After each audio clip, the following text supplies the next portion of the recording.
Welcome to 15-minute battles, where we demolish history's biggest conflicts in just 15 minutes. We dive deep into the world's most pivotal military clashes, from the ancient battlefields of Marathon to the complex strategies of modern warfare. The leaders, who were the legendary generals and forgotten heroes commanding the troops, and finally, the outcomes.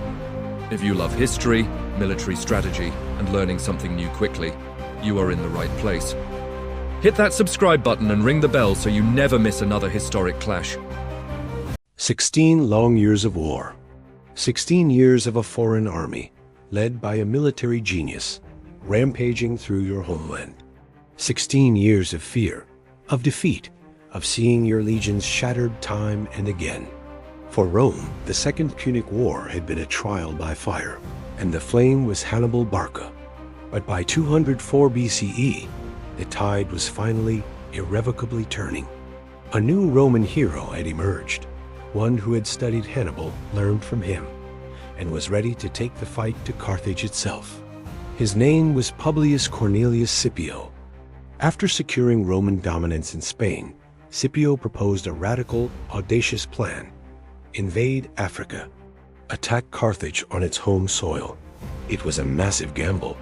The Senate was hesitant, but Scipio's confidence and his string of victories won them over. He landed in North Africa, and just as he predicted, his presence was a dagger at Carthage's throat. The Carthaginian leadership, panicked, did the one thing they had dreaded for years. They recalled Hannibal from Italy. Imagine that moment. Hannibal, undefeated on Italian soil for a decade and a half, forced to abandon his campaign, not by Roman arms, but by a threat to his own city. He returned to Africa, a land he barely knew, to defend the people who had often failed to support him. The stage was set for one of history's most epic showdowns.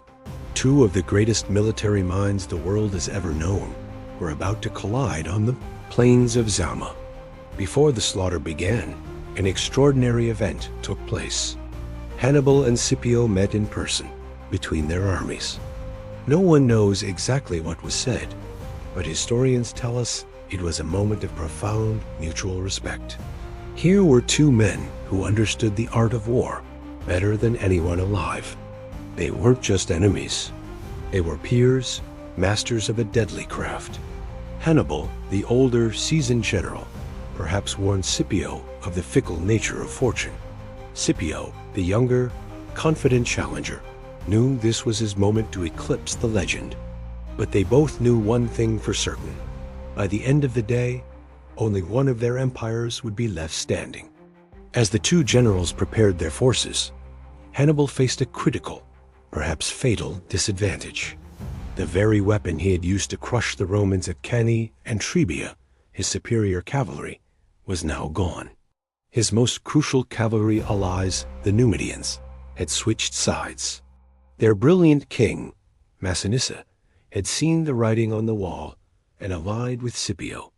This single act of betrayal handed Rome the decisive edge in mounted troops. Knowing this, Hannibal had to rely on a different kind of shock and awe. He placed his hopes on a massive vanguard of 80 war elephants, intended to smash the Roman formation and sow chaos. Behind them, he arranged his infantry in 3 distinct lines. The first was made up of mercenaries Gauls, Ligurians, and Balearics. The second line consisted of new Carthaginian citizen levies, inexperienced but fighting for their homes. And in the rear, his most prized asset, the Old Guard, his hardened veterans of the Italian campaign. These were the men who had followed him for 16 years, the survivors of 100 skirmishes, the best infantry in the world. They were his final, unbreakable hope. Across the field, Scipio had also made changes. Roman legions were traditionally arranged in a checkerboard pattern, the manipular formation. But Scipio knew this was vulnerable to a frontal elephant charge. He was a student of Hannibal's tactics, and he had a counterplan. He arranged his maniples, the basic units of the legion, not in a staggered checkerboard, but in straight columns, leaving clear, open lanes running from the front of his army all the way to the back. These were kill zones, designed for the very beasts Hannibal was counting on. The legions of Rome were ready, disciplined, and for the first time in a long time, confident. The battle began with a thunderous roar, not from men, but from beasts. Hannibal gave the order, and his 80 war elephants charged forward, a living, trumpeting avalanche of muscle and tusk aimed directly at the heart of the Roman line. This was the moment that was supposed to break Rome's will, but Scipio was ready. As the elephants closed in, he gave a single command. A cacophony of sound erupted from the Roman ranks. Horns and trumpets blared a deafening blast, a sound designed to terrify and disorient the animals. The plan worked perfectly. The sheer noise panicked the elephants. Some veered wildly, crashing back into Hannibal's own cavalry on the flanks. Others, driven mad by fear and the prodding of their handlers, continued their charge. But instead of hitting a solid wall of shields, they were funneled directly into the lanes Scipio had created. The Roman soldiers in the front lines, the velites, threw their javelins and then simply stepped aside, guiding the charging beasts down the corridors. The elephants found no resistance, only open space, running harmlessly through the Roman army. As they emerged in the rear, isolated and confused, they were easily surrounded and dispatched by troops waiting for them. Hannibal's opening gambit, his great hope for shattering the Roman formation, had been completely and utterly neutralized. Scipio had outthought the master. With the elephant threat gone, the real battle began. The infantry grinder. The first lines of both armies crashed into each other. It was a brutal, hacking, screaming melee. Hannibal's mercenaries fought with desperation, but they were facing disciplined Roman legionaries. The fighting was savage, and for a time, neither side could gain an advantage. The first line of mercenaries eventually broke under the relentless Roman pressure and tried to fall back. Here, Hannibal's plan hit a snag. The second line of Carthaginian levies, seeing the mercenaries retreating towards them in disarray, refused to let them through. They held their ground, forcing the fleeing mercenaries to either fight the Romans in front or their own countrymen behind them. The result was chaos, with the Roman first line, the hastati, cutting down both the mercenaries and the inexperienced Carthaginians. But the battle was far from over. As the first Roman line grew exhausted, Scipio followed standard procedure, pulling them back and sending in his second line of fresh troops, the Principes. They now faced Hannibal's final and greatest weapon, the Old Guard. These veterans had been held in reserve, watching the chaos unfold. They were fresh, elite, and utterly loyal to their commander. As the Roman Principes engaged Hannibal's veterans, the intensity of the fight reached a new peak. The veterans were immovable, a wall of spears and shields that refused to bend. They began to push the Romans back, their experience and skill starting to tell. For a moment, it looked as if Hannibal might snatch victory from the jaws of defeat. Seeing the danger, Scipio committed his own reserves, the Triarii. But he did something brilliant.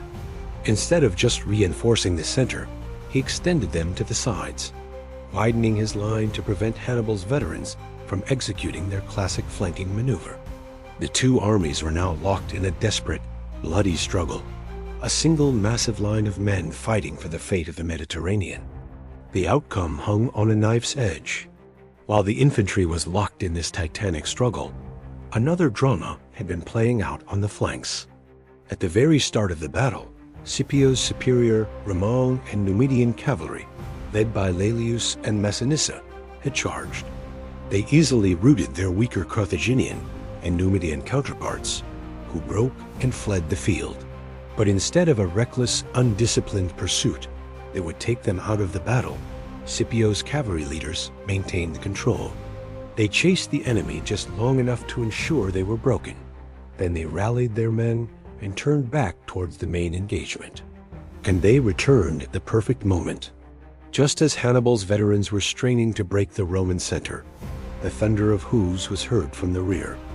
Laelius and Massinissa's cavalry came crashing into the back of the Carthaginian line.